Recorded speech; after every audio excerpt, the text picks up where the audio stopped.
Thank you, Karine. What is the holdup on a decision allowing Ukraine to use long-range missiles inside Russia? I'm not going to go. I got this question yesterday. I'm not going to deliberate here. I'm not going to get into specifics from here. As I said to Kelly O, I would not expect there to be any announcements on this coming out of this meeting. That's not something that I would expect. There's been no policy change, but what I can continue to make sure that you all know and you see it for yourself is that the president is committed to make sure that Ukraine has what it needs to defend itself against Russia's aggression, to defend and fight for their democracy. I'm not going to deliberate. One of the bigger criticisms of this administration has been that on everything it's ultimately given to Ukraine, the answer was first a no on ATACMS, on HIMARS, on Patriots, on fighter jets, and that if this had just been given to them on day one, maybe there wouldn't be the funding fatigue that Congress now has to grapple with the next time they need help, and that the aid that you guys promote has been slow-walked in the form of a decision to use it. Let's step back for a second. What this president has been able to do in the past 2 years, really in his entire administration, is fix the reputation of this country that was tainted by the last president. We have to remember how we started, where we started, and what this president has been able to do. People thought NATO was going to be weaker.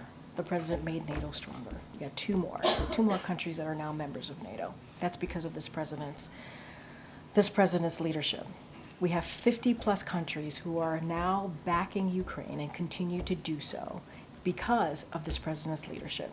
Ukraine is fighting for their sovereignty, they're fighting for their freedom, and against Mr. Putin, who decided that he wanted to invade. The president has been very clear how important it is to stand with Ukraine and in this time. We're talking about democracy. We're talking about freedom. And if anything, this president's actions and what he's been able to do has shown just that. Because it's not just about Ukraine and NATO and Europe. It's also about our national security as well. It's all connected. And the president's always going to do what is important for the American people.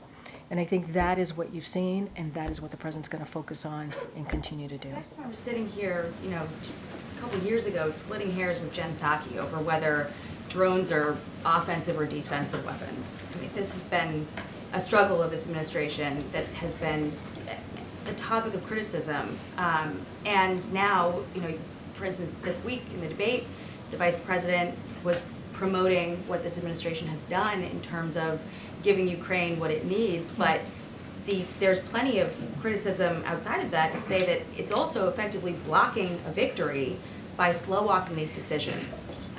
I think if you were to ask those 50 nations, if you were to ask NATO leaders, if you were to ask President Zelensky himself, their thoughts on the president's leadership, I don't think they would have the words that you just said to me. I think they would say that the president has been a leader during this time and has had their backs. And I think that's what the president has shown. As it relates to what Ukraine needs to continue to defend themselves, we are in regular touch. My colleagues here at NSC, at State, at Department of Defense are in regular touch with Ukrainians on their needs and what they need to continue to fight against this aggression. So I'll leave it there. Go ahead.